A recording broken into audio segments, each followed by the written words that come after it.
Hola, buenos días a todos y a todas.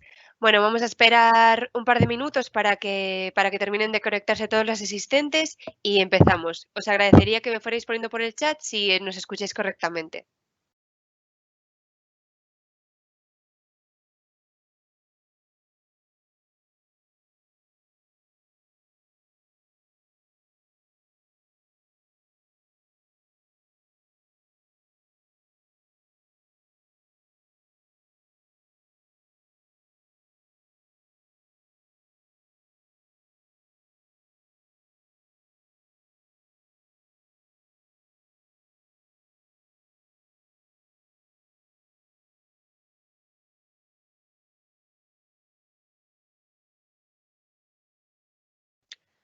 Bueno, pues vamos a comenzar entonces con la última jornada de este ciclo de webinars para personas emprendedoras, autónomos y pequeñas empresas que ha organizado el Ayuntamiento de A Coruña en colaboración con Bento Abogados y Asesores. Así que nada, en primer lugar me voy a presentar. Yo soy Adriana Antelo, seré la presentadora de este webinar, en el que me acompañan Carlos Hernández, responsable del área de Derecho Administrativo de Bento Abogados y Asesores, y el ponente de hoy, Luis Jaime Rodríguez Fernández, jefe del Servicio de Contratación de la Diputación de A Coruña. Así que nada, antes de dar paso a Carlos y que nos haga una introducción sobre el webinar de hoy, me gustaría, bueno, comentaros un poco la estructura que vamos a seguir, que será como la de los anteriores webinars. Será pues la explicación teórica y finalizaremos con un turno de preguntas. Este turno de preguntas, bueno, podéis ir haciendo las preguntas a través del chat que encontraréis en el margen derecho de vuestras pantallas, en un icono en el que aparecen dos interrogaciones. Y nada, bueno, si quedase alguna pregunta sin contestar o queréis hacer alguna pregunta pues, más detallada y preferís hacérnosla llegar por email, podéis hacerlo a través de presco@coruna.es. Así que nada más, le doy paso ya a Carlos Hernández para que nos haga una introducción sobre el tema de hoy, el ponente de hoy. Así que nada, cuando quieras, Carlos. Hola, buenos días Adriana, buenos días Luis, buenos días a todos los que estáis al otro lado de la pantalla. Dejadme que muestre en primer lugar el agradecimiento al ponente que hoy nos va a dirigir este tutorial sobre la administración pública, sobre la contratación pública, perdón. Un sector que no hay que ignorarlo, ha ido creciendo de una forma importante al compás del incremento de la intervención de los poderes públicos en una sociedad cada vez más volcada en el sector servicios, en el sector productivo, en todos los sectores de la sociedad. Es cierto que este crecimiento ha ido acompañado de una complejidad cada vez además más tecnificada. Yo diría, a lo mejor Luis Jaime ahí discrepa, pero yo diría que excesivamente burocratizada. Es verdad que hay que respetar unos principios de competencia, de igualdad, pero a veces hay que buscar el equilibrio entre eso y la agilidad en la contratación y la celeridad, ¿no? Bueno, yo creo que la importancia de este sector, bueno, está en cifras, ¿no? Ahora mismo los contratos del sector público se sitúan en el importe del 18% del Producto Interior Bruto. Y eso es un reto para las empresas, especialmente para las pequeñas y medianas empresas.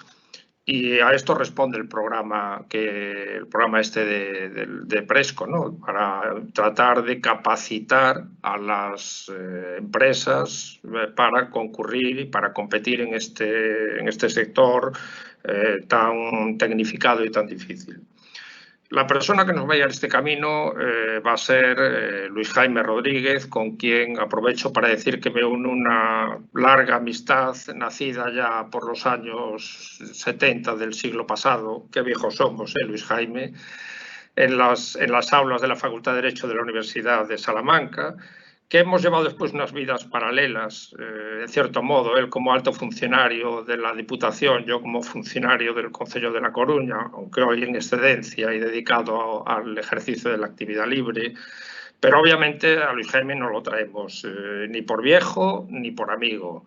Puedo decir que Luis Jaime es una de las personas más capacitada y más preparada, es una de las personas que más y mejor conocen el sistema de la contratación pública Y además que lo hace no en el plano de la teoría o doctrinal, que por supuesto que es importante, sino que a eso le aúna un conocimiento práctico de la práctica contractual y de todas las incidencias que a veces, pues los que lo conocemos lo llamamos para que nos aclare alguna cosa o nos apunte la última sentencia, la última resolución del tribunal de contratación, etcétera, etcétera. Yo apelo a que prestéis atención porque seguro que de este tutorial vais a sacar conclusiones y consecuencias muy favorables. Dicho esto, Luis Jaime, todo tuyo y seguro que al final te agradeceremos muy bien todo lo que nos has expuesto. Muchas gracias, Carlos. Las palabras que has dicho son fruto de un aprecio mutuo, un afecto, como tú dices, de muchos años, y también quiero corresponderte con mi reconocimiento profesional a la labor que ha realizado siempre en el Ayuntamiento de Coruña, como también en la esfera ya del ejercicio de la abogacía, donde has dado muestra y demostración de tus grandes conocimientos y experiencia profesional, y además con grandes éxitos en este sentido. Por lo tanto, muchísimas gracias. También gracias al Ayuntamiento y a también la entidad organizadora, Vento, por esta iniciativa, que creo que es muy importante, como apuntaba Carlos, de que dentro de este programa PRESCO, de Plan de Reactivación Económica y Social de Coruña, se haya pensado en que el pequeño y mediano empresario también conozca la forma de tenga un contacto de cómo presentarse ante la Administración. En una hora, como comprenderéis, se puede decir muy poco, pero sí apuntar. Es verdad que tenéis ahí una transparencia un poco más larga, pero, un PowerPoint más largo, pero lo que quiero recalcar, vamos a centrarnos en las ideas importantes, no en todo el material que tenéis ahí, que está a vuestra disposición. Una de las cuestiones que siempre pasa en la pequeña y mediana empresa es un cierto como temor a participar en las licitaciones públicas, bien por desconocimiento o por pensar que es demasiado complejo. Yo quería animaros a que perdáis ese miedo, porque creo que la contratación pública brinda muchas oportunidades a la pequeña y mediana empresa. Desde el momento en que la propia legislación también favorece, mediante, por ejemplo, el propio espíritu de la ley, mediante la presentación en lotes, es un ejemplo típico, el que se pueda dividir un contrato, que en lugar de comprar, por ejemplo, ordenadores, sillas, camas, que se pueda dividir y que un lote sea ordenadores, otro sea sillas y otro sea camas, ¿no? Que permita precisamente que cada empresa pueda concurrir a los suyos sin necesidad de recurrir a subcontrataciones o establecer pactos con otras empresas. Desde ese punto de vista creo que es muy positivo. Luis, se te desconectó el micrófono. Una de las primeras cuestiones que os quería comentar es muchas veces cómo no se puede enterar el pequeño y mediano empresario de que hay un contrato de servicios, un suministro, una obra para ello. Para ello lo tenéis aquí en la primera de las fichas del PowerPoint, que a ver si podemos entrar en ella.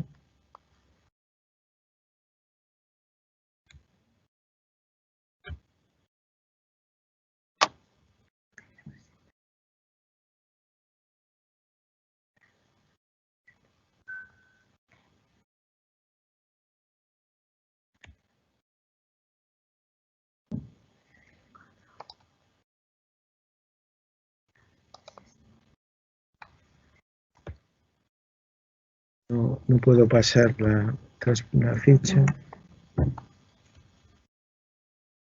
Tiene control. Pero ¿no hay PowerPoint? Sí, claro. Ahí está. Ahora, lo primero decíamos es conocer cómo podemos conocer dónde se publican las licitaciones.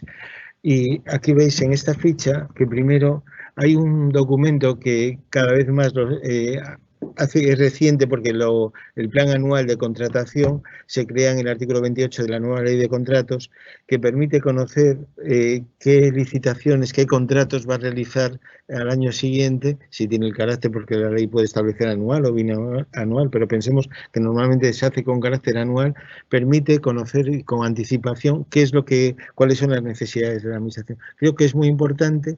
Se suele publicar en la plataforma de contratación del sector público, también en la página web de cada entidad, incluso también en el portal de transparencia, y ese es un documento previo, es indicativo, es verdad, pero por lo menos ya permite que se tenga conocimiento de por dónde va a ir, digamos, la línea de actuación de la administración.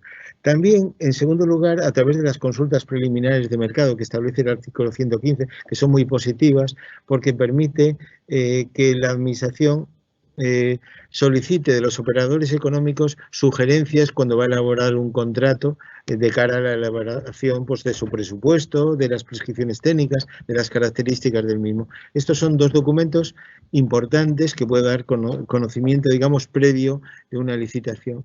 Y luego ya tenemos los cauces oficiales, que es sobre todo las plataformas. Bien, hay dos tipos de plataformas de contratación. La plataforma de contratación del sector público, que se regula en el artículo 347, y ahí tenéis el enlace, ahora no nos da tiempo, pero que podéis ver el enlace a la plataforma. Y también en el caso de las comunidades autónomas también suelen tener sus propias plataformas, como es el caso de Galicia.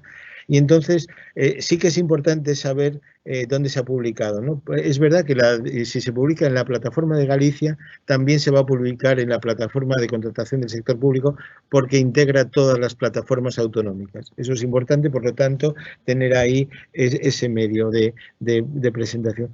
El perfil de contratante que tiene que tener, que es como la página web de contratación de cada entidad local, por ejemplo, o cada administración, siempre está enlazada con la plataforma de contratación, pero permite buscar más fácilmente unas licitaciones. Es decir, por ejemplo, en la Diputación de Coruña, si se entra a la página web Diputación de Coruña, contratación, perfil de contratante, en el perfil de contratante ya dice acceso a la plataforma de contratación del sector público, con lo cual permite ya que se pueda saber las licitaciones que ha convocado la Diputación. Los boletines oficiales han tenido mucha importancia hasta la Ley 9/2017, que es la que regula la contratación en España, en cumplimiento, entre otras, de la Directiva 2014-24. Ha suprimido la publicación en boletines. Antes se publicaba también el boletín de la provincia, el Diario Oficial de Galicia. Solo queda el BOE y solo para la administración del Estado y entidades del sector público estatal. Es decir, en la administración del Estado, digamos, hay un refuerzo más de publicidad. Aparte de la propia plataforma de contratación del sector público, está también el BOE, el Boletín Oficial del Estado, ¿no? Pero solo, repito, para estos casos, ¿no? Y luego, cuando los contratos tienen una determinada cuantía, que se llama SARA, se habla coloquialmente, que son los contratos sujetos a regulación armonizada, que tienen una cuantía elevada, de acuerdo con lo que establece la ley, en estos casos también hay que publicarlo en el Diario Oficial de la Unión Europea. Es decir, que como veis, hay muchos cauces para enterarse de una licitación. Previos, que son indicativos, sobre todo el plan anual de contratación, que se debe hacer y cada vez más lo están haciendo las distintas administraciones. Se está avanzando bastante desde la ley, es una novedad de la ley de contratos de la ley 9/2017. Otro, a través de las consultas preliminares, que claro, no se dan todos los contratos, pero cuando se da, también se publican en la plataforma de contratación del sector público. Y luego ya tenemos la licitación concreta, que se va a publicar en la plataforma de contratación del sector público. Y luego, aparte de eso, ¿qué dificultades puede encontrarse? Por lo tanto, aparte de, ya hemos visto que por lo menos hemos localizado dónde se publica. Otro, los obstáculos que pueden darse, ¿no? Hemos visto dificultades en las fuentes de información, hemos hablado ya de ellas, es decir, viendo las plataformas correspondientes. El desconocimiento de la documentación que hay que presentar, ¿no? Y cómo se presenta. Pues eso también, la solución, hay que estudiar todos los proyectos y sobre todo en todas las licitaciones los pliegos, ¿no? Tanto los pliegos de cláusulas administrativas particulares como los pliegos de prescripciones técnicas. porque hay que presentar toda la documentación que exige los pliegos correspondientes. Entre ellos, pues saber que cada pliego, como luego veremos, cada oferta, en cada sobre hay que presentar los documentos correspondientes a cada sobre. No podemos presentar en el sobre A lo del B o menos en el B lo del C porque va a ser excluida en la administración. Otra de las cuestiones también y complejidades que se encuentra la pequeña empresa es el desconocimiento de los procedimientos de adjudicación y las valoraciones. Pues también la propia ley de contratos, como luego veremos en las fichas, también fija las pautas, cuáles son los procedimientos de adjudicación, el abierto ordinario, el abierto simplificado, el abierto simplificadísimo, y luego tenemos el restringido, los procedimientos, el diálogo competitivo, los procedimientos de licitación, sea el negociado sin publicidad o sea el procedimiento con licitación previa, con negociación, perdón, y luego por último, la Asociación para la Innovación. Y por último, también, aunque no es hay dudas si es un procedimiento o no, que es el contrato menor, que son aquellos contratos que en el caso de las obras tienen un valor estimado inferior a 40.000 euros y en los suministros y servicios 15.000 euros. Esas son las cuantías de los contratos, ¿no? Que eso también es importante saberlo. Y que cada uno, como iremos viendo, es muy importante saber y conocer cada pliego, ¿no? Porque una de las ventajas que tiene la plataforma de contratación del sector público es que los pliegos se tienen que colgar en la plataforma. Yo recuerdo históricamente, y eso que la Diputación de Coruña no es que quiera tampoco hacer publicidad, pero en el año 1997 ya publicaba los pliegos en Internet cuando no existía esa obligación, es decir, que fue pionera en este sentido, pero la mayoría de los casos había que ir a la administración correspondiente, recogerlos en papel, etcétera, tenía que desplazarse a alguien. Todo esto, afortunadamente, pues ya se ha superado gracias a la licitación electrónica. Ahora todo tiene que presentarse por vía electrónica. Hay unas excepciones muy tasadas en la disposición adicional 15ª, pero todo es electrónico, ¿no? Luego veremos también las características un poco de la plataforma para que las conozcáis y las podáis ver. Y el desconocer los plazos también es importante, porque si no sabemos qué plazo hay para presentar una oferta, puede dar la circunstancia, como es lógico, de que se pueda presentar ya y que quedemos excluidos, ¿no? Fuera de plazo. Hay que cumplir una serie de requisitos, ¿no? Como sabéis, la actitud para contratar, solo pueden contratar con el sector público las personas físicas, naturales o jurídicas, españolas o extranjeras, que reúnan estos 3 requisitos: que tengan plena capacidad de obrar, que no estén incursas en prohibiciones de contratar, o sea, que no hayan sido excluidas, por ejemplo, en una licitación anterior porque se les resolvió el contrato por incumplimiento o por determinados delitos o porque no estén al corriente con Hacienda o Seguridad Social, o sea, con las obligaciones tributarias y de Seguridad Social y que regula también la ley. Y por último, el acreditar la solvencia. Es muy importante la solvencia económica y financiera por una parte y la técnica o profesional por otra. Y luego también la clasificación, que eso se da solamente que tiene carácter obligatorio en los contratos de obras, pero ya iremos viendo un poco más adelante este tema. Hay que tener en cuenta la directiva 2014-24, que es la más importante en este tema, aunque también está la 23 sobre contratos de concesión y la 25 sobre sectores especiales, que es agua, energía y transportes, pero sobre todo la directiva que marca todo y que fija las pautas de la Ley 9 de 2017, que es la normativa española, es la directiva 2014-24. Por eso, y también entre los fines de la directiva es garantizar la libre circulación de mercancías, de acuerdo con los principios de los tratados de funcionamiento de la Unión Europea, la libertad de establecimiento y libre prestación de servicios, y también los principios que derivan de esto, como son la de igualdad de trato, no discriminación, reconocimiento mutuo, proporcionalidad y transparencia, y también que la contratación pública se abra a la competencia. La ley fija en el artículo 1, es muy importante el artículo 1 de la ley, porque aquí recoge estos principios que vemos de la normativa europea y que han sido consagrados por la jurisprudencia de la Unión Europea al definir que son los principios de libertad de acceso a las licitaciones, publicidad. Precisamente la publicidad es dar a conocer cuando se licita en la forma que hemos visto anteriormente, la transparencia, es decir, que se sepa cómo actúa la administración, explicar de una manera motivada y clara la actuación, Y también la no discriminación y la igualdad de trato a los licitadores. Igualdad de trato, pues que significa, por ejemplo, que cuando se publica una licitación, todos al mismo tiempo conocen esas condiciones. No hay alguien que las conozca antes que otros, ¿no? Porque queda garantizado precisamente esa igualdad. Igualdad también que se refleja en otros aspectos jurídicos de lo mismo. En toda contratación hay unas fases. Primeras, la fase, digamos, por simplificar, por ejemplo, la preparación del contrato, la fase de selección del contratista y la fase de ejecución. La primera, como veremos, es una fase interna, y la fase segunda es la que nos afecta más al tema que estamos viendo hoy, que es la selección del contratista y la adjudicación. Y luego ya viene la fase ya propiamente dicha de ejecución. Los contratos de obra, la fase previa supone tener un proyecto, evidentemente es esencial, redactar el pliego, fiscalizar el gasto y aprobar el expediente de contratación. La fase de selección sí que debéis de conocerla bien, porque es todo el ciclo desde que se publica, que hemos visto, ¿no? Hay que publicar el anuncio de licitación. Hemos visto que la forma normal a través de la plataforma enlazada con el perfil de contratante, el BOE hemos visto solo para la Administración del Estado, y luego también saber el plazo de presentación de ofertas que viene publicado en la plataforma, ¿no? La mesa de contratación, el examen de la documentación y luego ya, cuando termina el plazo, la intervención que tiene un organismo que se llama la mesa de contratación, que está,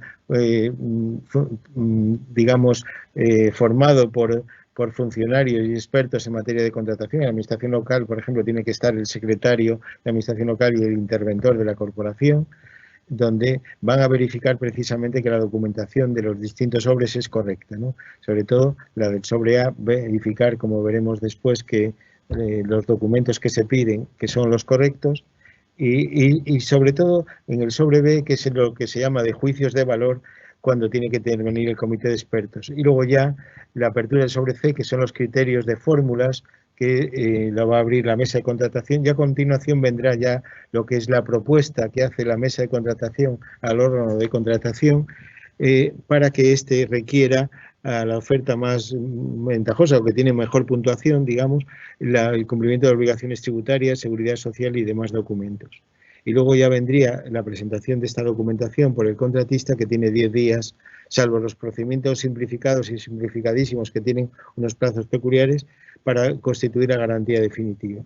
La garantía definitiva puede eximirse en determinados casos, y también es importante, y eso es una llamada más que a las empresas, a la administración, la posibilidad de que se haga mediante retención de los pagos que se hagan al contratista, porque así no tiene que recurrir a petición de avales o seguros de caución. Es una fórmula que yo recomiendo y que se utiliza como alternativa. Es decir, un contratista puede presentar la garantía definitiva en metálico, o sea, en efectivo, pero puede hacerlo también en aval, puede hacerlo en seguro de caución, pero también se puede materializar, pero lo tiene que prever el pliego, eso sí, que se haga mediante retención en el precio. Y hay muchos contratistas que preferirían también esa fórmula. Por lo tanto, él puede optar. Eso sí, el pliego tiene que preverlo para que pueda hacerse de este modo.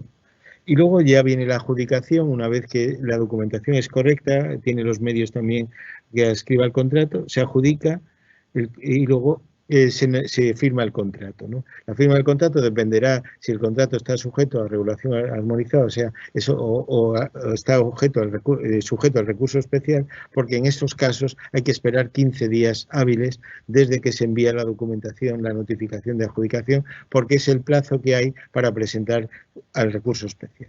Este es un poco el esquema que conozcáis un poco todo cómo funciona, que tiene su lógica, ¿no? Se publica una licitación, ¿cómo? ¿Dónde? En la plataforma de contratación, bien de Galicia, o si es en la de Galicia se integra en el Estado, o directamente en la plataforma del Estado.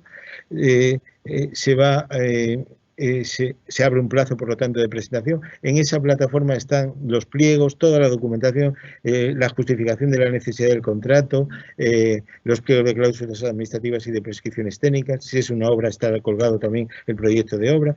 Todo eso para que los futuros contratistas, los licitadores futuros, puedan examinar toda esa documentación. Y luego ya tienen un plazo, dependerá del tipo que lo tenéis ahí en la ficha también más adelante, para presentar sus ofertas. Y luego ya viene una apertura. La plataforma, toda la documentación viene encriptada, por lo tanto, para abrirla, la mesa de contratación tiene que tener una clave y en un triple proceso, que es descifrado primero, que es introducir una clave. Una vez que está descifrado, la siguiente fase es apertura del sobre, y la tercera es descarga de la documentación. Se dan esas pautas para que la mesa garantice toda la puridad de la oferta y sobre todo el secreto y la confidencialidad de las ofertas, que debe mantenerse hasta ese momento. Además, se va abriendo sobre a sobre, no se abren los 3 sobres conjuntamente, primero se abre el sobre A, que es el que veremos después el sobre B, y cuando el sobre D, una vez que ha valorado el comité de expertos o hay informe técnico, se abre el sobre C. No en todos los casos se dan los 3 sobres, porque tiene sus peculiaridades, por ejemplo, el procedimiento simplificadísimo, hay un único sobre, etcétera, etcétera. Pero vamos, estamos hablando de un procedimiento más complicado. ¿Cuáles son las consecuencias de presentar una oferta? Pues si presentamos una oferta se supone que es para resultar adjudicatario.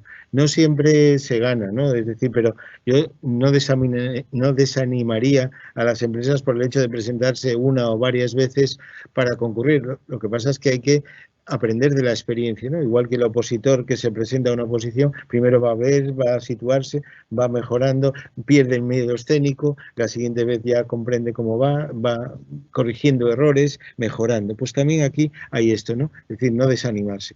Puede ser no resultar adjudicatario, pero también se puede aprender, porque es igual que un alumno también que se presenta y no tiene la nota que esperaba, va al profesor y el profesor le explica, pues mira, fallaste aquí, o esto es mejor. Pues aquí igual también pasa. El informe del comité de expertos es accesible, se publica además en la plataforma, es decir, hay transparencia, con lo cual el informe del comité de expertos, o el informe técnico, si no es necesario comité de expertos, el informe técnico sobre la valoración de las ofertas nos da muchas pautas para ver en qué hemos fallado, en qué podemos mejorar y comparativamente con otros, ¿no? Esto también está vinculado a la confidencialidad de las ofertas, que no hay toda la documentación que puede presentar, porque vosotros, las empresas licitadoras, sabéis que pueden declarar determinados documentos confidenciales. La ley de contratos lo que dice es que no toda la documentación tiene que ser confidencial, sino aquella que sea esencial realmente, ¿no? Por ejemplo, pues que tenga datos de los clientes o que afecte a secretos comerciales, a propias patentes o marcas, lo que sea que pueda tener la entidad. Pero si no, es decir, hay que saber distinguirlo. Y bueno, como consecuencia de este análisis ya podemos ver en qué se ha fallado para mejorar en el futuro. Caso de que se resulte adjudicatario, pues entonces hay que presentar la documentación requerida. No vale dormirse en los laureles, porque la empresa va a recibir a través de la plataforma un correo electrónico. En el correo que además que tiene que designar, no puede designar distintos correos, tiene que haber el mismo correo tanto para figurar en la plataforma como a efectos de notificaciones para evitar problemas. Va a recibir un correo en que le dice: esta es la documentación que usted tiene que presentar, pues lo que sea, por ejemplo, la acreditación de la solvencia económica y financiera, la solvencia técnica, los medios materiales y medios personales que va a escribir al contrato, etcétera, etcétera, ¿no? Toda esa documentación, autorización para consultar Hacienda o Seguridad Social, lo que sea, dependerá de los casos y cómo venga redactado en el pliego. Y luego, si presenta esa documentación que solo tiene, ya digo, dependerá del procedimiento. Es muy importante, por lo tanto, saber en la notificación va a recibir el plazo que tiene para presentar la documentación. Que tiene que hacerlo por la plataforma. No vale decir, yo no descargo el documento, no, porque rige igual, desde que el correo electrónico está digamos, en el propio correo del contratista, de la empresa, del representante, del correo designado, empieza a contar el plazo de los 10 días, por ejemplo, en un procedimiento ordinario. No vale decir, ya lo abriré y tendré más tiempo. No, esto es muy importante que lo sepáis. Y luego, una vez que presenta toda la documentación, la administración lo revisa, lógicamente, y si está correcto, ya se adjudicaría, se procedería a adjudicación y se firmaría el contrato en la fecha que fije la administración previa adjudicación del contrato, ¿no? Y luego ya la consecuencia es la ejecución, una vez formalizado, pues dependerá del tipo de contrato, ejecutarlo con arreglo a lo previsto en el pliego, ¿no? La publicidad la hemos visto, la plataforma de contratación del sector público, os cito el artículo ahí primero del perfil de contratante, que lo tenéis el 63, y sobre todo el 347, donde regula la plataforma de contratación del sector público. ¿Qué requisitos hay que tener para estar en la plataforma? Pues primero tener conexión a Internet. Además, registrarse como empresa solo se hace una vez, es muy sencillo el procedimiento porque tiene unas guías, como luego veremos, que están bastante fáciles de aprender, ¿no? Al principio pues puede pasar como en todo, que pueda haber algún error, ¿no? Hay que instalar el navegador con versión Java actualizada, porque a veces hay problemas si no se instala la versión actualizada de Java. Y también disponer de certificado electrónico reconocido, ¿no?, por la Administración General de Estado, o sea, lo que se llama e-firma, ¿no? Y la plataforma tiene 3 guías, aquí las tenéis reflejadas con el enlace correspondiente, por si queréis verlo. Hay una guía de navegación en la plataforma, que además es del año pasado. Luego hay otra que es la guía de utilización de la plataforma para empresas, que quizá es la más, junto con la siguiente, las más interesantes, porque esta guía explica a las empresas cómo hacer uso de los servicios que ofrece la plataforma, cómo buscar licitaciones, porque también es importante, decíamos, el conocimiento. Pues la guía permite buscar, etcétera. Y luego también las guías de servicios, ¿no? Esta es importante, esta guía, porque ilustra cómo a los candidatos y licitadores cómo deben preparar la documentación y los sobres que componen la oferta, ¿no?, mediante la herramienta que se llama herramienta de preparación y presentación de ofertas, que la plataforma ha puesto a disposición de las empresas el procedimiento de contratación pública electrónica. Esto es muy importante porque leyendo esas guías, claro que llevan tiempo, son guías complejas y a lo mejor hay que asesorarse de algún informático o lo que sea, pero una vez que se haga así, pues se conseguirá entrar en esa técnica. También es importante la información sobre licitaciones en la plataforma, si queremos saber, porque si no tendríamos que estar buscando todos los días, cada minuto. También la plataforma, nos lo dice la propia plataforma, que permite obtener información de las licitaciones publicadas en régimen de transparencia para cualquier usuario. Por este motivo, no es preciso registrarse en la misma para obtener esta información. Es una información, como dice la plataforma, que cualquier usuario está accesible a cualquier usuario.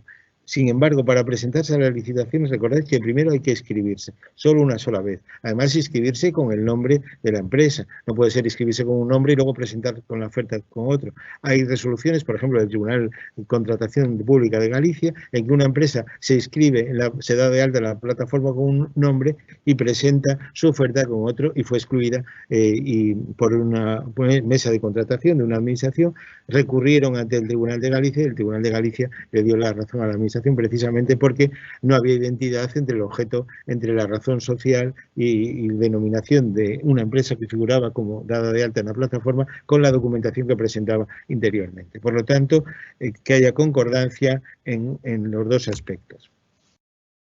Otra de las cosas que puede pasar al licitar, es verdad, antes hemos visto las dos hipótesis, no ganar, pero sí, has llegado hasta el final, pero te pueden excluir también. ¿Y por qué te pueden excluir? Hay muchas más tipologías, tampoco he querido reducirlas a las más comunes, ¿no? Por no presentar la documentación exigida, es una de los requisitos también esenciales, que no sean ya subsanables. Claro, puede haber algún documento que esté incompleto, que esté fotocopia, lo que sea. Estamos hablando en documentación básica, esencial.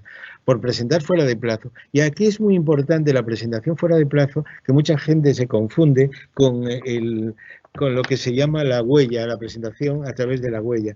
Porque si hemos metido la documentación y no hay un problema técnico, sale un aviso de que se puede presentar en 24 horas.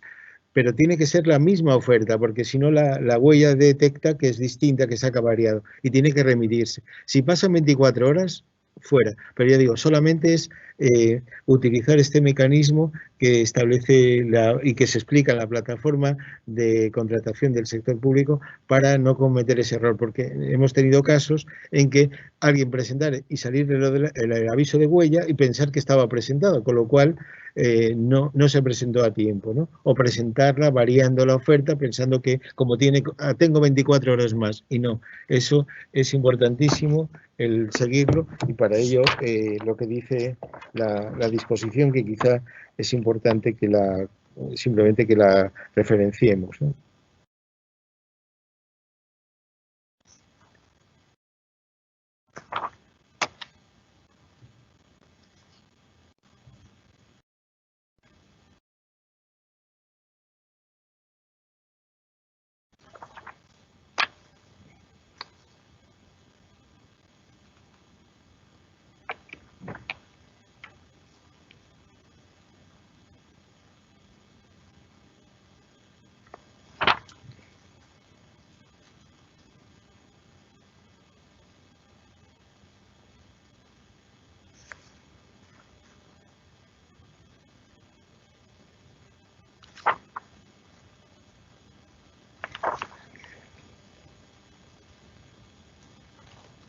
Bueno, ahora lo localizo y para no parar.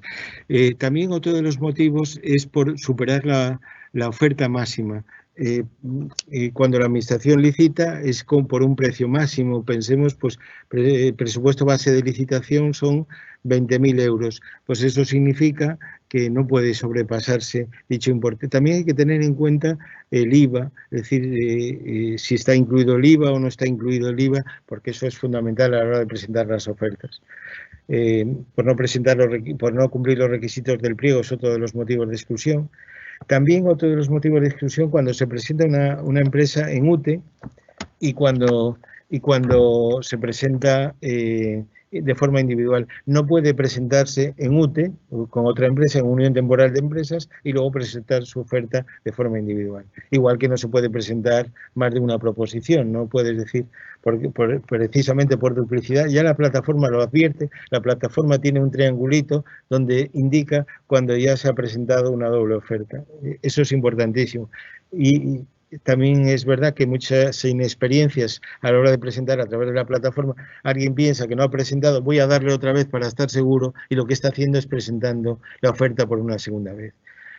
Se ha planteado la cuestión si siendo idéntica la oferta, ¿por qué excluirla? Pero bueno, los tribunales de contratación están diciendo que en esos casos no puede la administración tampoco ponerse a leer toda la oferta por si acaso es igual una que otra, ¿no? Y por lo tanto, mucho cuidado a la hora también de enviar la documentación por la plataforma. Aquí ya, gracias Cristina, me han localizado aquí el apartado H de la disposición 16ª que dice que en los procedimientos de adjudicación de contratos el envío por medios electrónicos de las ofertas podrá hacerse en dos fases, transmitiendo primero la huella electrónica de la oferta, con cuya recepción se considera efectuada su presentación a todos los efectos, y después la oferta propiamente dicha en un plazo máximo de 24 horas. Dice, de no efectuarse esta segunda remisión en el plazo indicado, se considerará que la oferta ha sido retirada.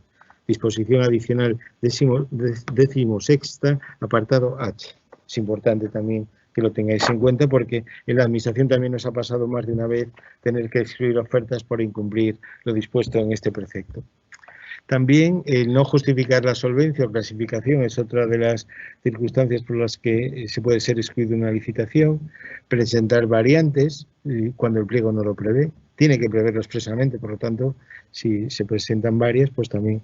Y algo que se da muchísimo, que es más de lo que pensamos, es presentar documentación del sobre C, o sea, de los criterios valorables mediante fórmulas, en el sobre B, que son los de juicios de valor. Lo que se pretende es que no haya un efecto contaminación, digamos, para que cuando la mesa de contratación o el comité de expertos tiene que analizar los juicios de valor, no sepa cuáles son los criterios de fórmulas, entre ellos el precio que oferta el licitador. Primero se valora, digamos, los aspectos no puramente matemáticos, que son los que la ley denomina juicios de valor, que permiten un cierto margen, pero muy limitado, de discrecionalidad, de apreciación. Por ejemplo, valorar la calidad o las características estéticas o funcionales, que son criterios más bien de apreciación. Pues, pero lo que no puede es darse esa información económica en ese sobre. También no presentar muestras si lo exige el pliego.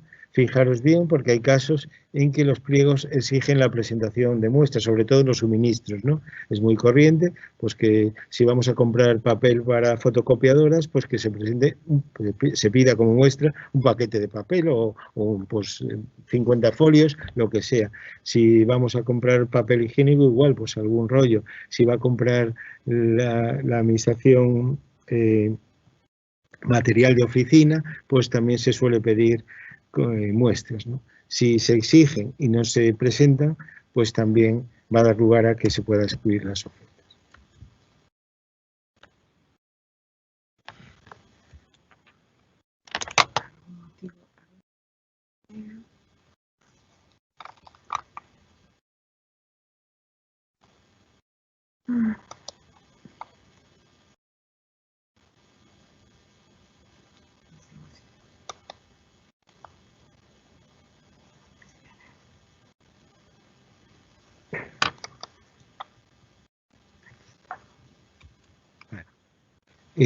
También los casos de las ofertas anormalmente bajas, o antes se llamaba coloquialmente las bajas temerarias, que era el 149. Es decir, si una empresa hace una oferta que es superior a las demás, en baja me refiero, superior, pero más en realidad inferior, vamos, inferior a la media en unos determinados porcentajes, va a estar incursa en oferta normalmente baja. En esos casos, lo que hace la Administración es dar audiencia al contratista para que justifique esa baja. El contratista tiene que presentar un plazo breve esa justificación de la baja y si la Administración considera, pasa informe técnico de los servicios correspondientes, pensemos que es una obra, pues pasará a los arquitectos o a los ingenieros. Si es una aplicación informática, un hardware, lo que sea, a los servicios de informática, etcétera, son los que verificarán si está justificado o no. Tanto la admisión de la baja como el rechazo, considerar justificada la baja como rechazarla, tiene que estar motivada, eso es lo que dice la jurisprudencia. La Diputación aprobó en el pleno de 25 de septiembre, que se publicó en el BOE del 30 de septiembre, el nuevo cálculo de bajas en las ofertas de licitaciones.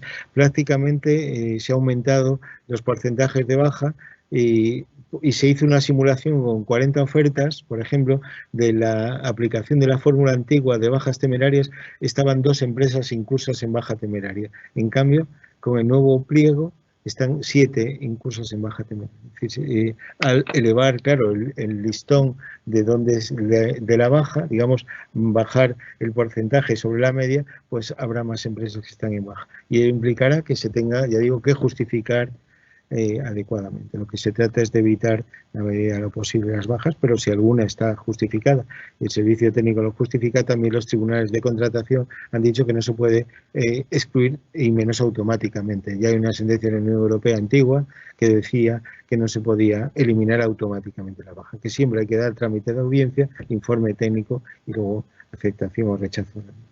También otra de las cuestiones es declarar la adjudicación desierta. Eso, si no hay licitadores, se suele pasar. Por eso digo, animar también a las empresas, que muchas veces no se presentan y resulta que queda desierta porque no se han presentado licitadores. En cambio, si se declara desierta cuando han ocurrido ofertas, lo que nos dice la ley es que no podrá declararse desierta una licitación cuando exista alguna oferta o proposición que sea admisible, de acuerdo con los criterios que fijen el pliego. Históricamente, antes siempre se decía, los concursos tendrá la Administración la facultad de declarar desierto o adjudicar el contrato. Ahora no es una facultad, ahora solamente se da cuando existe, no puede hacerse cuando existe alguna oferta admisible. Es decir, si hay ofertas admisibles, no se puede declarar. Otra cosa es la decisión de no adjudicar el contrato, que esa es una facultad que es lo que antes llamaba renuncia, ahora utiliza la nueva ley decisión de la Administración de no adjudicar el contrato, o sea, cuando renuncia la Administración a hacerlo, o bien cuando existe el procedimiento de adjudicación. En esos casos, el artículo 152 permite que las empresas que han concurrido pueden solicitar al órgano de contratación la compensación por los gastos en que ha incurrido.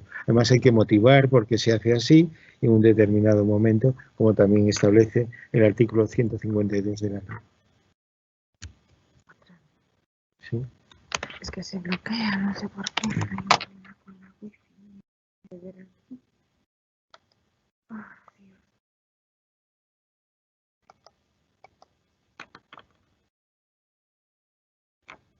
¿Y qué pasa si el licitador retira su oferta? Porque hemos visto lo que pasa cuando la Administración pues también hay consecuencias. Bueno, primero hay un principio que ha consagrado la jurisprudencia, que es el principio de seriedad de la oferta, ¿no? Que se llama, que es que no se debe retirar, lo que viene a decir, pues tiene consecuencias. Si se hace durante el proceso de adjudicación, también tiene sus consecuencias, y si la oferta es más ventajosa y no se presenta la documentación o no constituye la garantía en tiempo y forma, va a implicar a exigirle el 3% del presupuesto base de licitación. Es decir, pensar que es importante esta circunstancia. Y también, si se ha adjudicado el contrato y todavía no se ha formalizado, también tiene esas mismas consecuencias. Es decir, que no es con ánimo de asustar, pero sí que tiene unas consecuencias retirar la oferta, que es incluso, como veis, de tipo económico. Antes era la incautación de la garantía provisional, pero ahora, como la garantía provisional es algo excepcional, la regula la ley, pero tiene que justificarse. Yo, por ejemplo, no recuerdo desde que se aprobó la ley que en la Diputación se haya exigido garantía provisional. ¿Y qué pasa una vez firmado el contrato? Las consecuencias son más graves, porque hay un incumplimiento, un abandono de la prestación del servicio, un incumplimiento grave que es causa ya de resolución del contrato.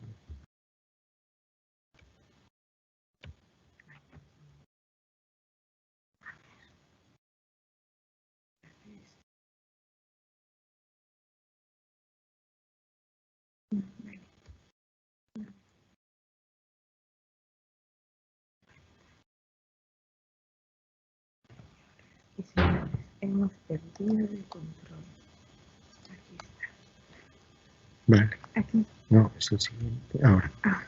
Bueno, esto es un tema de la Administración, que la Administración, cuando contrata, tiene que tramitar el correspondiente documento. Lo que sí quería centrarme un poquito es en el pliego de cláusulas administrativas, la importancia que tiene, que es fundamental, ¿no? Porque es donde la jurisprudencia ha señalado que es la ley del contrato, y yo lo defino así como ese documento de carácter contractual donde se define el objeto y el presupuesto del contrato, el procedimiento de adjudicación y la documentación a presentar por los licitadores.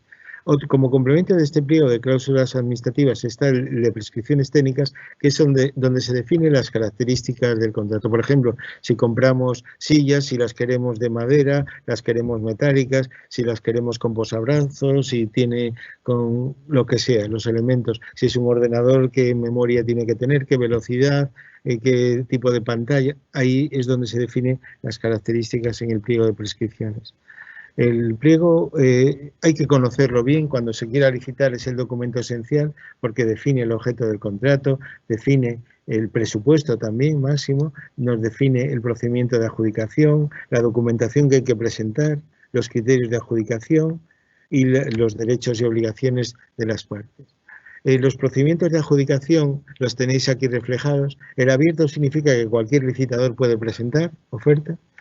Y luego los simplificados y simplificadísimos se dan por determinadas cuantías. Aquí sí que se simplifica mucho la documentación, se regulan en el 159 ambos, el 159 los primeros 5 apartados y en el 159.6 el procedimiento simplificadísimo, que agiliza la presentación de documentaciones y, bueno, permite mayor agilidad también para la Administración y para las empresas en presentar menos documentación. El restringido ya implica que no todo el mundo puede solicitar, pero no todo el mundo va a ser admitido, porque a través de unos criterios de solvencia se fijan unos criterios de puntuación y solo pueden pasar un número determinado. Por ejemplo, 5 empresas, de las que todas las que se presenten, las 5 que tengan mejor puntuación en la fase previa, son las que luego van a poder presentar sus ofertas. Los negociados sin publicidad ya son para casos muy concretos. Se ha suprimido el negociado sin publicidad por razón de la cuantía que tenía la ley anterior. Son casos pues muy tasados. El diálogo competitivo, igual que la negociación para asociación para la innovación, son más específicos y quizás se dan menos en la administración local. Decíamos que todo interesado, el abierto, el simplificado y simplificadísimo, el restringido, lo que decíamos, las dos fases que tiene, y luego el procedimiento es con negociación, sin publicidad, o licitación con negociación. Y el diálogo competitivo lo tenéis ahí por si queréis verlo, ¿no? ¿Qué documentación tienen que presentar las empresas? Pues dependerá. Ahora hablamos de sobres, pero quizá habrá que decir sobres electrónicos, ¿no? Porque estamos hablando de licitación electrónica. Hay un sobre A, que es el de la documentación relativa a la personalidad jurídica y justificantes. El sobre B suele ser las referencias técnicas, o sea, los criterios basados en juicios de valor, que no sean evaluables mediante fórmulas, y lo que llamamos C puede llamarse sobre 1, 2 o 3, no es que sea, pero es por utilizar la terminología que se hace en Diputación. Y sobre C es la oferta económica o cualquier otro criterio evaluable mediante fórmulas. En el sobre A es donde está la declaración responsable. Aquí hay un documento importante que se llama el DEUC, que es el Documento Europeo Único de Contratación. Nos está pasando mucho en las mesas de contratación que o no se incorpora el documento o incluso el documento se incorpora no rellenado. No es difícil acceder a él porque aquí lo tenéis, el enlace, por aquí. Sí, aquí lo tenéis, incluso no sé si funciona, podáis visibilizar el visor, cómo es el DEUC. A ver si es posible entrar asociado por el vínculo, porque así veis un poco lo que se tiene que rellenar, y eso sí que se incorpora, salvo en los procedimientos simplificadísimos, que vale una declaración responsable simple. En cualquier otra licitación requiere esto. Y aquí lo tenéis, el enlace, y podéis ver el documento aquí. No sé si se podrá ver. Si no, vamos. No. No se puede ver porque hay que cubrir. Pero bueno, si alguien quiere entrar, lo tiene aquí esta dirección de enlace, ¿no?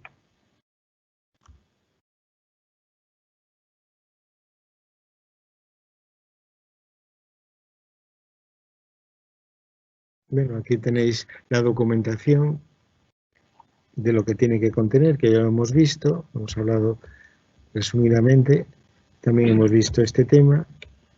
Luego, las uniones de empresarios también es interesante el que se puedan presentar ofertas 2 o más empresas, ¿no?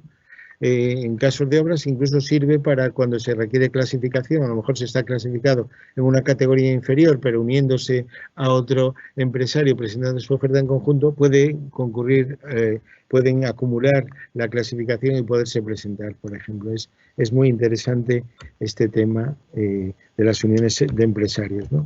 Además hay que indicar el porcentaje de participación que tiene y bueno, lo tenéis ahí. Creando problemas, no sé por qué. Ahora aquí. Espera. Por algún motivo se nos va. No, espera, Luis. Ahí está.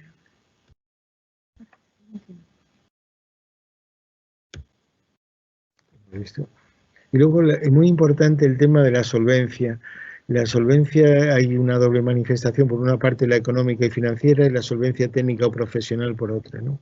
Porque dice que para celebrar contratos con el sector público deberán estar en condiciones mínimas de solvencia económica y profesional y financiera por una parte y solvencia profesional o técnica por otra, ¿no? O en su caso la clasificación.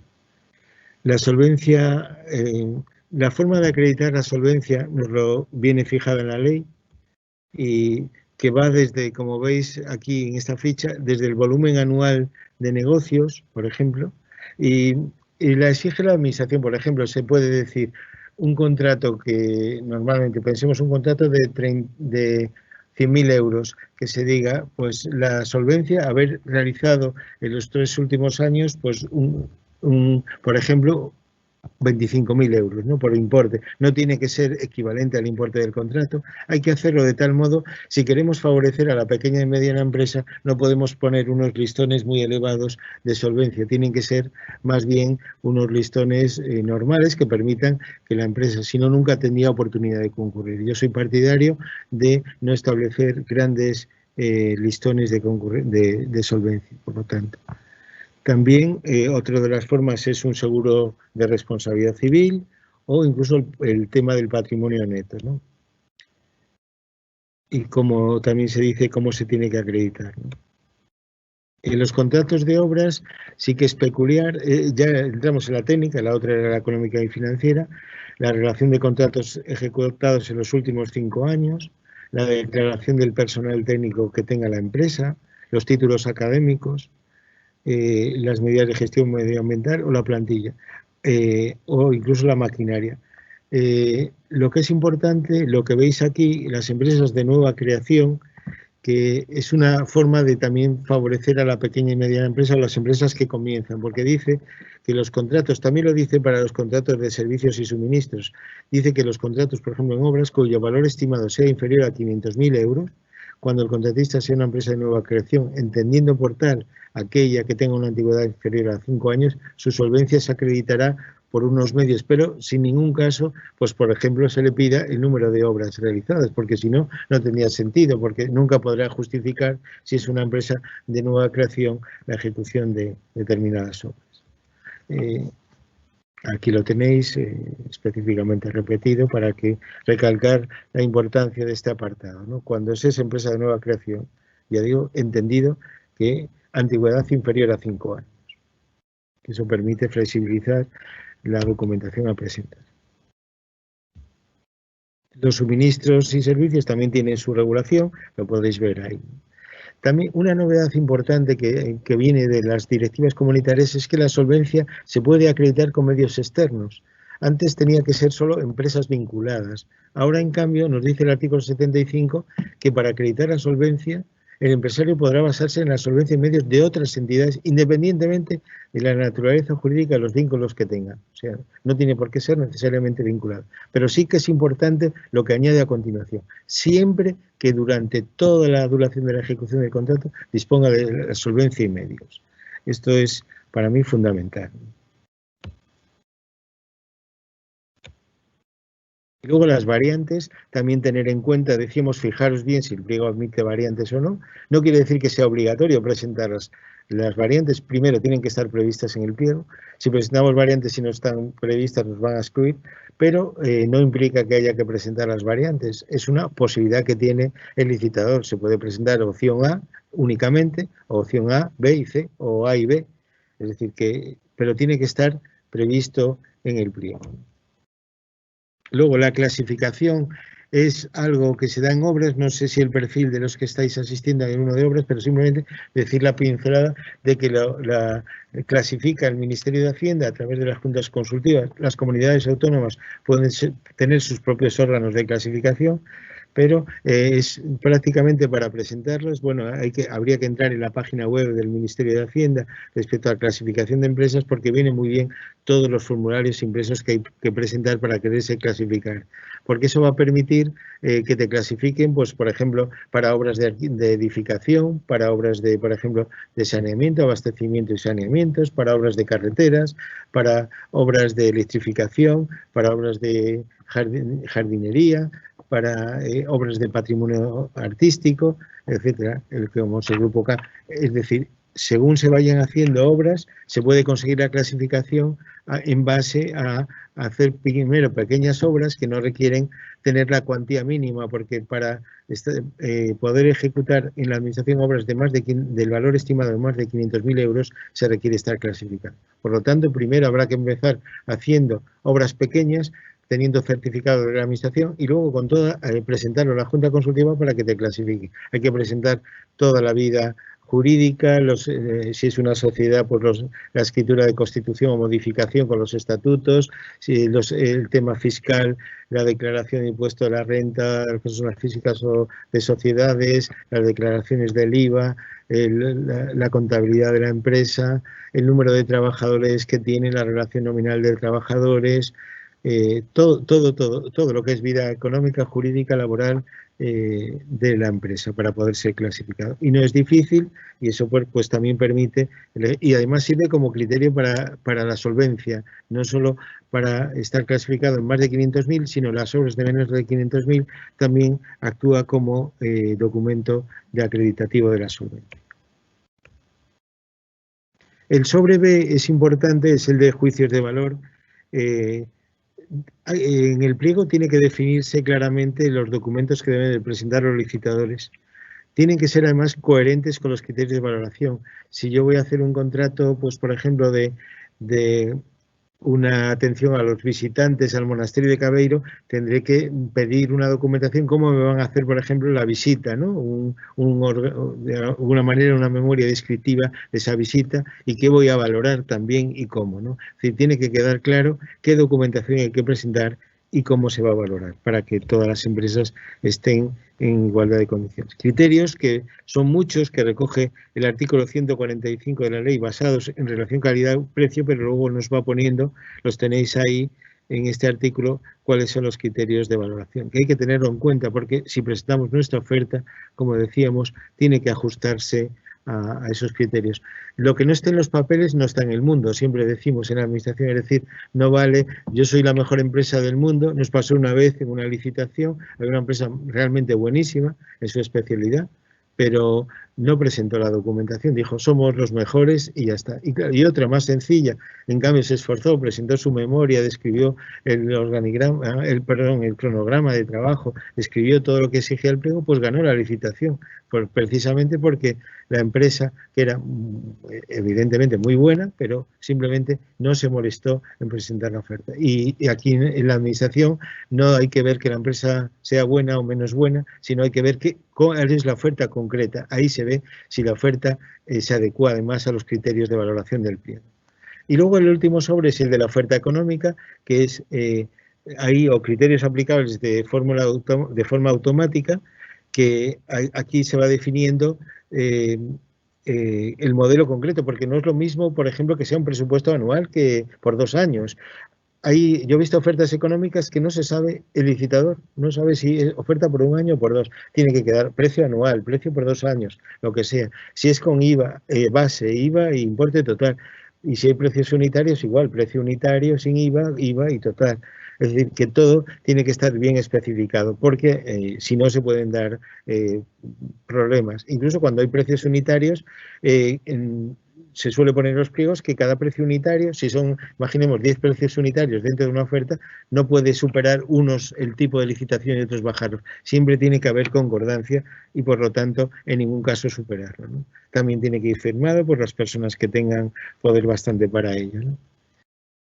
La convocatoria hemos visto dónde se publica, lo tenéis aquí por si alguien viene, resumirlo. Muy importante, decíamos al principio, observar los plazos de las licitaciones y bueno, y luego la presentación de las ofertas, hemos dicho, la forma normal y obligatoria es la licitación electrónica. A través, hay que saber qué plataforma nos lo dice el pliego, porque el pliego nos va a decir si se presenta, por ejemplo, por la plataforma del Estado o por la de Galicia, vamos a suponer. Es decir, mirarlo bien, porque el pliego tiene obligación de poner por medio de qué plataforma tiene que presentarse. El papel es excepcional, tiene que ser para casos que la disposición adicional 15ª establece. Prácticamente lo que se pretende es erradicarlo, no por decir, me viene mejor que sea en papel, no, tiene que darse un supuesto muy excepcional. Al principio, las resoluciones de los tribunales de contratación eliminaban ofertas en papel cuando se exigía electrónica.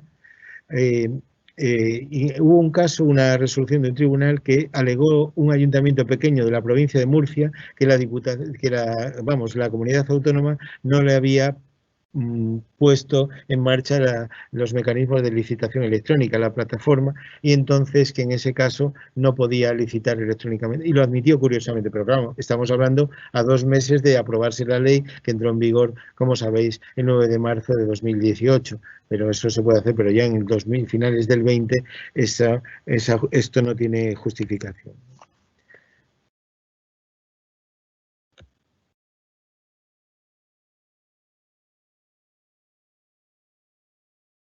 La formalización del contrato, decíamos la importancia que tiene de que hay que firmarlo también cuando la administración lo establezca. Hay unos plazos, máximo de 15 días. Al decir 15 días se está diciendo naturales, no está diciendo hábiles, por lo tanto, tengamos en cuenta ese aspecto. Y en cambio hay que esperar 15 días hábiles en el supuesto de que el contrato esté sujeto a recurso especial de contratación, porque en ese plazo es cuando se puede hacer. Y también, estoy ya terminando, perdonar que me pase un poquito, las condiciones especiales de ejecución son también muy importantes, porque la ley, el artículo 200, igual que el artículo 1, dice que está defendiendo a la pequeña y mediana empresa, también al lado dice que hay que tener en cuenta lo que es los factores del orden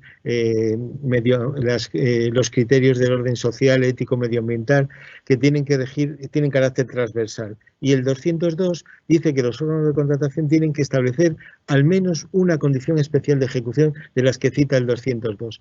Eso, muchos pliegos están fallando porque se está exigiendo condiciones especial de ejecución, pero no se está presupuestando. Para mí, debería de presupuestarse también esa condición, porque si yo digo que hay que contratar a una mujer desempleada o un hombre o mujer de mayor de 45 años, pues también tendré que presupuestar ese coste adicional al contrato, ¿no? Por lo tanto, está bien, es una medida que la Unión Europea ya lleva años preocupada y que se está haciendo porque también dentro de lo que se llama la concepción estratégica de la contratación pública, que no solo sea exclusivamente para licitar, sino también cumplir objetivos de tipo social, laboral, medioambiental, ético, etcétera. Pero también implica el cumplir, ¿no? Y luego los recursos, las vías administrativas normales, en los que no procede recurso especial, pero sí centrarme en recurso especial, lo tenéis aquí, que se da con todos los contratos de obras, por ejemplo, valor estimado superior a 3 millones de euros,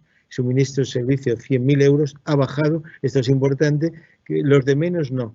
Eso es yo lo que critico, que creo, en mi opinión, que debía estar todos los contratos sujetos a recurso especial, no solo los de obras de más de 3 millones o los de suministros y servicios de mayor esta cantidad. Y luego es todo, porque se puede impugnar el anuncio de la licitación, que hemos visto que se publicaba en la plataforma, porque, por ejemplo, tenga datos erróneos, que ponga unos requisitos de clasificación cuando no sea exigible, o que unos requisitos de solvencia determinados, unos plazos que infrinja la ley, lo que sea. También los pliegos es lo que más se suele impugnar. Hay dos elementos que son más cuestionables, los pliegos y los criterios de adjudicación. Los actos de trámite, siempre que sean cualificados, son impugnables también. Por ejemplo, el excluir a un licitador de una oferta, como hemos visto en la fase del sobre A o del sobre B, también son impugnables. Los acuerdos de adjudicación, lógicamente, también. Y lo que ha añadido la ley respecto al anterior es 3 aspectos. La modificación de los contratos, que es un avance importante, que pueda ser impugnado en determinados casos, cuando se entiende que la modificación debiera ser objeto de nueva adjudicación. Es decir, que no se puede adjudicar al contratista de la obra principal. Presentamos un contrato de una modificación prevista del 20% y se pone una modificación prevista, pero superando ese 20% al 40%. Pues estaríamos infringiendo esa normativa. O que sea una modificación del 205 no prevista de carácter esencial, con lo cual había que proceder a una nueva licitación.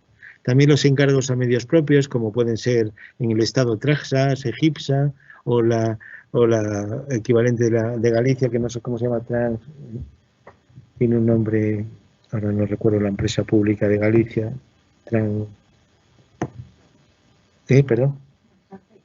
Transatec, sí. Y luego los acuerdos también de rescate de concesiones.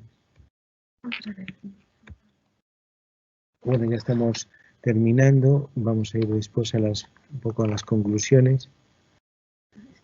Falla, por algún motivo falla.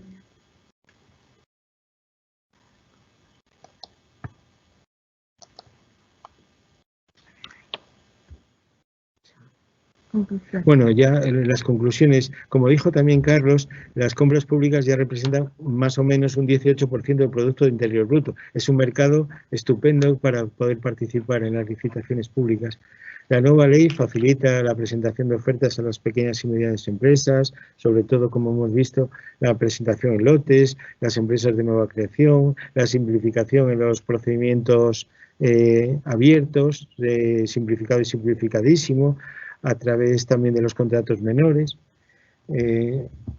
Es importante especializar a algunas personas, yo siempre digo, de la empresa en el conocimiento de la presentación de ofertas a la administración, incluso haciendo pues pruebas o ensayos correspondientes, ya se irá mejorando, como decíamos antes. Hay que conocer también la ley de contratos y saber cómo se publican las licitaciones, como hemos estado viendo a través de la plataforma de contratación, ¿no? La posibilidad que veíamos de estar suscrito a información de las licitaciones que nos interesen, que eso a las empresas puede ser interesante, no tener que estar viendo, porque si no habría que ver todas las plataformas de toda España, pero sí, pues si yo soy un suministrador de alimentos, por ejemplo, pues ¿por qué no que me diga qué concursos de suministración de alimentos puede haber, de suministro de alimentos puede haber, o si soy un proveedor de productos informáticos, lo que sea. También estudiar los pliegos es fundamental porque ahí es donde se define, decíamos, el objeto, los derechos y obligaciones, la documentación a presentar.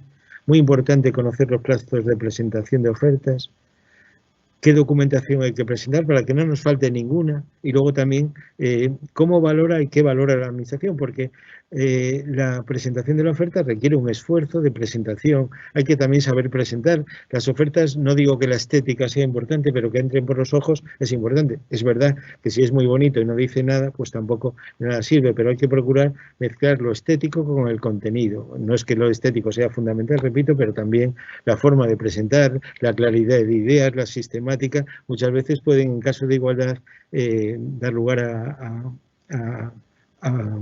a que se pueda adjudicar un contrato, ¿no?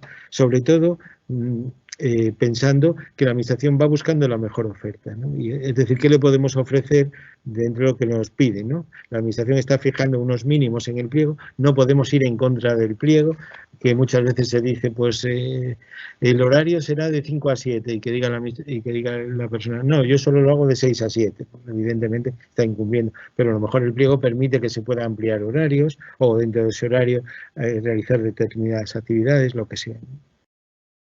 Es decir, y también hay que estudiar bien los costes, ¿no? Es importante los pasos ahora, que es una de las cosas que nos está costando más en la administración, los costes, ¿no? Presentar los estudios de costes, tanto directos e indirectos, porque eso también orienta y sabe cualquier empresa que está ahí los costes. Tener en cuenta los convenios colectivos también es fundamental porque obliga la ley a la hora de fijar los precios, todas las retribuciones que tienen los trabajadores es fundamental, ¿no? Hay que analizar los medios materiales y personales que exija la administración para el cumplimiento del contrato, no nos llevemos después sorpresas, es decir, qué condiciones especiales de ejecución nos exige, si tengo que contratar una persona desempleada o si qué tengo que hacer o una medida medioambiental, qué coste me puede tener eso. Luego también inscribir en el ROLEFE es muy importante porque para los procedimientos simplificados o simplificadísimos también es obligatorio. Es el registro oficial de licitadores y empresas contratistas que permite, también lo tenéis en el enlace en la primera o segunda ficha, para cómo acceder al mismo, porque ahí es donde se escribe, esa documentación está ahí, la administración accede a ella y no tiene que presentarse, ¿no? Y luego también yo digo que conocer que la administración tiene obligación de pagar en 30 días, es decir, saber que es muy ventajoso. Pocos, digamos, proveedores lo hacen. Incluso la Diputación creo que anda una media de la Diputación de Coruña en 12 días, creo que está según en los pagos a proveedores. Pero bueno, saber que es un plazo breve. También tiene que verificarse que se cumplen los pagos a los subcontratistas. Es decir, también la Administración tiene que velar porque se cumplan las condiciones de pago, ¿no?, a ellos, ¿no? La subcontratación, que por cierto ahora no hay límite de subcontratación desde una sentencia de la Unión Europea del año 16, lo que sí puede haber es tareas críticas determinadas que sea ejecutar por el contratista principal. Tiene que definirse claramente en el pliego y luego hacerlo así. Y luego también conocer todos los derechos y obligaciones. Y eso es lo que, muy rápido, pero en poco tiempo, poco se puede decir cuando esto necesitaríamos a lo mejor pues 20 horas. Y disculpar si he ido demasiado rápido en alguna cosa. Estoy a vuestra disposición para cualquier pregunta o duda. Sí, Luis. ¿Me dejas, Adriana? Sí, adelante. Sí, adelante. Vamos a ver, a mí me gustaría hacer referencia muy escueta a 4 o 5 cosas que a mí se me suscitan, que yo creo que es importante decirlas o reflexionar sobre ellas. Una ya las ha aclarado, el tema de los plazos. Yo creo que es interesante que se diga que los plazos, la regla general en contratación administrativa es lo que es la excepción en vía administrativa, que son plazos, son días naturales. Sí.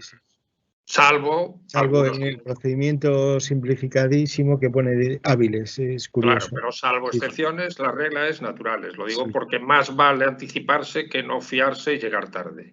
Correcto. Otra es un tema que me parece muy importante, que es la subsanación de documentos. Tú sabes que es un tema muy debatido, muy discutido, Sí. y sobre eso sí me gustaría que hicieras una acotación, aunque sea escueta, pero... Sí. En la subsanación lo que se tiende cada vez más, la Administración entiende que es el concepto antiformalista, ¿no? Es decir, da la posibilidad de que aquellos documentos que no se hayan presentado, pero que, digamos, por ejemplo, se presenta un documento sin firma, pero se puede subsanar, por ejemplo, que tenga la firma, o que se pueda complementar. Es verdad que otros documentos siempre tienen que referirse, por ejemplo, al plazo de finalización de la licitación. Por ejemplo, hallarse al corriente con las obligaciones tributarias y la seguridad social se refiere al plazo de la licitación, y muchas veces las empresas a lo mejor no están al corriente en el momento de concurrir y durante el plazo de que la Administración le pide su sanación, que acredite que realmente está al corriente, resulta que ha subsanado, y eso se interpreta por la jurisprudencia que no... porque los criterios que son objeto de subsanación se tienen que referir al plazo de licitación. Es verdad que las deudas, y eso el modelo yo siempre lo critico, el modelo de la Administración tributaria, que dice cuando es positivo o negativo, dice que no está al corriente, pero eso muchas veces no está, digamos, todo lo completo que debería estar, porque cuando las deudas están recurridas, aplazadas o impugnadas, o fraccionadas, o solicitar el fraccionamiento, conceder el fraccionamiento, se considera que está al corriente. Y eso no se sabe. Por eso también las administraciones es una llamada a que deben de pedir que justifique, que no eliminar automáticamente a un licitador porque aparezca que tiene deudas con la administración. Lo que hay que comprobar es si en el momento de presentarse las ofertas estaba al corriente, porque se considera, se asimila a estar al corriente si ha recurrido, fraccionado o aplazado. Nos pasó la semana pasada en un contrato en el que figuraba que tenía deudas, se le pidió su sanación y lo justificó adecuadamente. Pero es verdad que la subsanación puede dar lugar por ejemplo, si se exige la garantía provisional, que no es el caso, y no se tiene, pues evidentemente es causa de exclusión. En cambio, si la garantía está constituida pero no depositada, hay doctrina que interpreta que sí es admisible. También con el tema de los requerimientos, ¿no? La fase de requerimiento se considera que hay 10 días y que ese es el plazo que tiene para subsanar. Hay una segunda subsanación, puede haber si algún documento no, por ejemplo, no está firmado o no está completo, que antes la ley no lo admitía y la jurisprudencia de los tribunales. Ahora, en cambio, sí que se admite, por ejemplo, que se pueda subsanar esos documentos, siempre que no sean documentos nuevos, ¿no? Lo que se pide, sino aclaración sobre determinados documentos. Y otra cosa es la aclaración también, que es distinto a la subsanación. Por ejemplo, es muy difícil, el sobre B, por ejemplo, no es subsanable en ningún momento, eso está claro. Los juicios de valor no pueden subsanarse. Lo máximo que se puede pedir es una mera aclaración, pero que no implique ninguna alteración de la oferta ni nada, simplemente, y además con mucha cautela, porque es el que determina las ofertas, además se han abierto los sobres y entonces todos los licitadores saben lo que han ofertado los otros y pueden decir, no, donde digo Diego. Por lo tanto, se mira por la administración con cierta precaución el sobre B, digamos, de juicios de valor. Y respecto a la oferta económica, pues tampoco es subsanable, ¿no? Sería un error. También no se suele pedir aclaración, ¿no? Se suele excluir. Pero la solvencia, que es donde se plantea muchas veces las discusiones sobre subsanación de criterios de solvencia. Sí. La solvencia daría lugar a que se justificara también dar el plazo de subsanación. Yo entiendo que sí, que debe darse el plazo de subsanación. Y dos cosas más por acabar. Yo creo que conviene dejar también claro, convendría dejar claro que hay una diferencia entre criterios objetivos y precio, que tradicionalmente se asocian, pero que no tienen por qué asociarse. Es más, la ley dice claramente que en la relación calidad-precio la calidad tiene también su peso. Sí. Entonces hay que... Eso es muy importante lo que apuntas. Evidentemente no significa que el precio es en casos muy específicos y excepcionales, ¿no? Lo normal es que se combinen criterios, digamos, o bien de juicio-valor o criterios determinados por fórmulas que no tengan que ser necesariamente el precio. Incluso en determinados contratos, sabéis que los de naturaleza, de carácter intelectual, por ejemplo, no puede superar determinados porcentajes, ¿no? Eso está bien que la ley haya establecido esos listones, incluso, o contratos donde incluso dice la ley, donde la mano de obra tenga un peso especial, ¿no? No se puede valorar solo el precio. Eso sí que hay que tenerlo en cuenta, porque hay administraciones que a lo mejor sacan pues la contratación de la redacción de un proyecto todo por precio, y la ley fija, creo que es 40 o 45%, 40% me parece, ¿no? Que es el porcentaje para que se pueda poner el precio solo como máximo puntual. Bueno, yo, Adriana, como creo que vamos ya un poquito pasados... Sí, voy a comentarle a Luis las dos preguntas que hizo Marga por el chat. Te las leo si te parece bien. Dice, bueno, yo tengo una pequeña empresa de reprografía. ¿Puedo enterarme si hay algún concurso en ayuntamientos de la zona o tengo que mirar todos los días en las webs municipales para verlo? Bueno, lo que decíamos antes, Marga, es interesante la pregunta, te puedes suscribir a la plataforma, ¿no?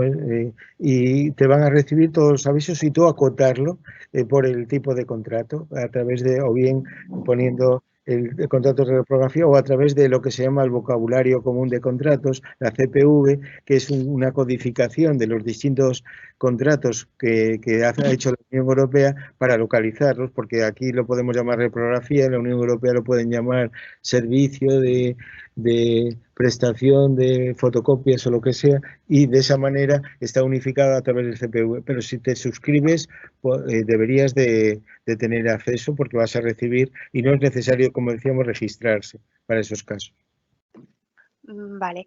Y bueno, luego Marga también hace otra pregunta sobre algo que comentabas tú, que dice, hablaba de las bajas temerarias y de que la Diputación modificó los porcentajes. Entonces, sí, una oferta puede ser baja temeraria para la Diputación, pero no para otra administración.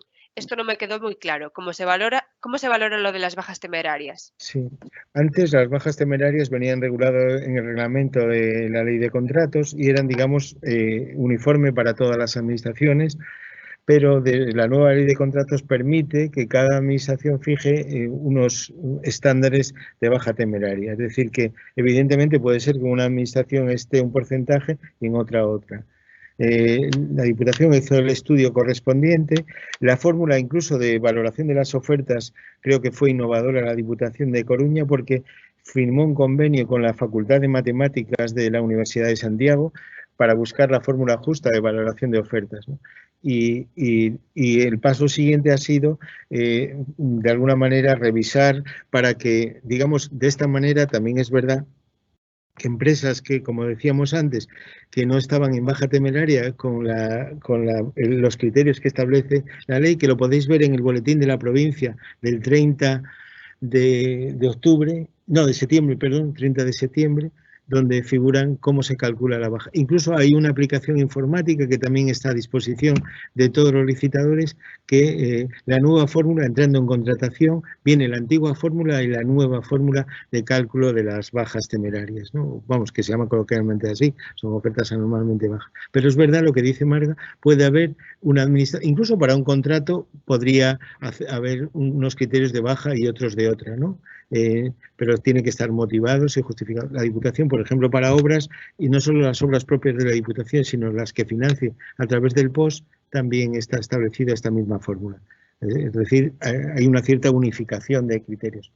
Al haber más empresas en bajas, ¿qué significa? Pues que tendrán que justificarlo mejor, porque si no lo justifican adecuadamente pueden ser excluidas.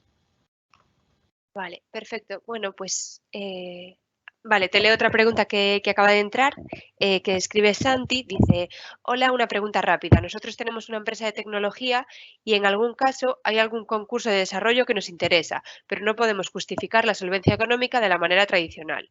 Algún organismo nos ha indicado que al ser empresa de nueva creación podemos justificarlo suscribiendo un seguro de responsabilidad civil por el importe indicado, pero no sé si es una excepción puntual o hay alguna normativa al respecto. ¿Sabes algo al respecto?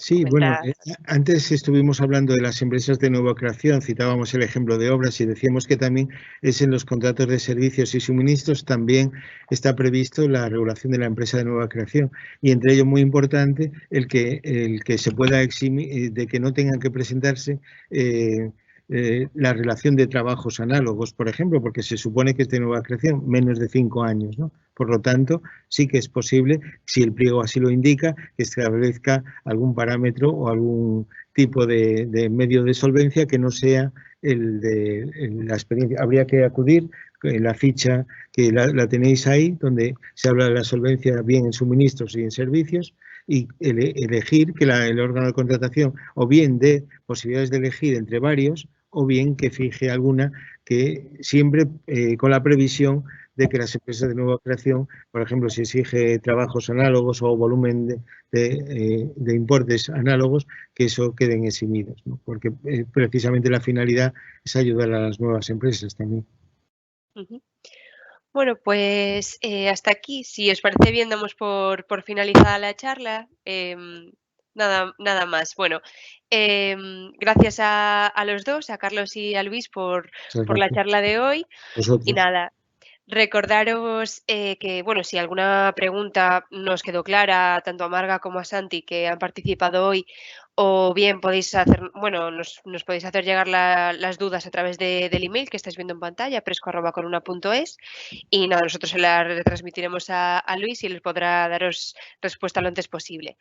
Y nada, finalizamos ya aquí las jornadas de webinars, pero bueno, os animo a que veáis las webinars anteriores y las grabaciones que podéis encontrar en la página web del ayuntamiento. También vais a tener acceso a las preguntas realizadas. Así que nada más, muchas gracias a todos por asistir y gracias de nuevo a Carlos y a Luis hoy por estar como ponentes. Así que nada, hasta luego. Muchas gracias.